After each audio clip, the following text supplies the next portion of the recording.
ആരോഗ്യത്തോടെ ഇരിക്കാം. മികച്ച പരിചരണം ഞങ്ങളുടെ ഉറപ്പ്. Shoranur medical trust, Shoranur.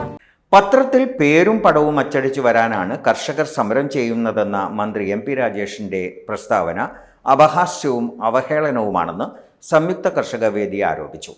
നെല്ല് സംഭരണവുമായി ബന്ധപ്പെട്ട് മന്ത്രിമാർ പരസ്പര വിരുദ്ധമായ പ്രസ്താവനകളാണ് നടത്തുന്നത്. കേന്ദ്രം താങ്ങുവില വർദ്ധിപ്പിക്കുമ്പോഴൊക്കെ കേരളത്തിൽ ഇൻസെന്റീവ് കുറയ്ക്കുകയാണെന്നും കർഷകവേദി നേതാക്കൾ ആരോപിച്ചു. സെൻട്രലൈസ്ഡ് പ്രൊക്യൂർമെന്റ് വേണോ ഡിസെൻട്രലൈസ്ഡ് പ്രൊക്യൂർമെന്റ് വേണോ എന്നുള്ളത് തീരുമാനിക്കാനുള്ള അധികാരം സംസ്ഥാനത്തിനാണ്.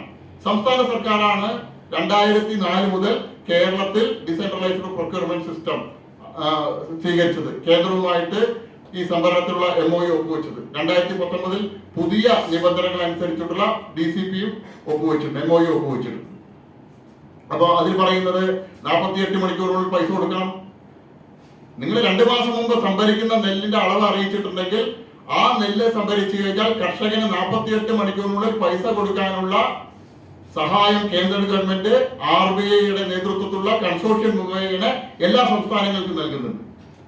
വന്യജീവി പ്രശ്നത്തിനും പരിഹാരമില്ല. സർക്കാരിൻ്റെ കർഷക ദ്രോഹത്തിനെതിരെ കർഷക സമരവേദി 29-ന് സെക്രട്ടേറിയറ്റിലേക്ക് മാർച്ച് നടത്തും.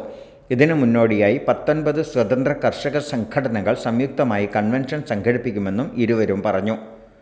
വിവിധ കർഷക സംഘടനാ ഭാരവാഹികളായ മാതുലാം തോടുമണി, സജീഷ് കുത്തന്നൂർ, പാണ്ടിയോട് പ്രഭാകരൻ, ചിദംബരൻ കുട്ടി എന്നിവരും വാർത്താ സമ്മേളനത്തിൽ പങ്കെടുത്തു. Time kids pre school, Mannannur road, Vaniyamkulam. Dot view news. കാഴ്ചകളാണ് ലോകം, കണ്ടു തുടങ്ങുക.